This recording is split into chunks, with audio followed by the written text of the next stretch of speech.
Supreme court के sir न्यायाधीश भूषण गवई पर न्यायालयीन कक्ष में वकील राकेश किशोर तिवारी द्वारा जूता फेंकने के प्रयास की घटना के विरोध में भीम आर्मी ने बुल्ढाना में शांतिपूर्ण जन आक्रोश मोर्चा निकाला। इस दौरान पदाधिकारियों ने काली पट्टियां बांधकर संविधान की प्रतियां हाथ में लेकर घटना का निषेध व्यक्त किया।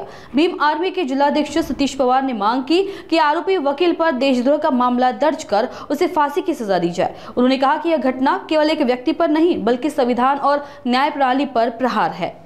आज मोर्चा करण्यात आला, काय नेमकी मागणी आहे? सर्वोच्च कोर्टाच्या सरन्यायाधीशपदी विराजमान असलेले भूषण गवई यांच्यावर एका माथेफिर वकिलाने पायातला बोट फेकून हल्ला केला।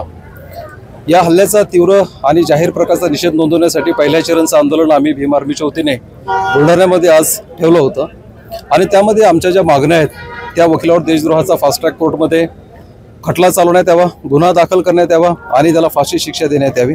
एवढंच नाही तर ग्वाल्हेरमध्ये बाबासाहेबांचा पुतळा बसवण्यासाठी ज्या वकील संघाचा विरोध होत आहे आणि त्या वकील संघाचं नेतृत्व अनिल मिश्रा नामक एक विकृत वकील करत आहे, त्याचं सुद्धा बार असोसिएशनचं लायसन रद्द करण्यात यावं, त्याची प्रॅक्टिस बंद करण्यात यावी आणि त्यांच्यावर सुद्धा गुन्हा दाखल करण्यात यावा। या मागणीसाठी हा आमचा मोर्चा होता।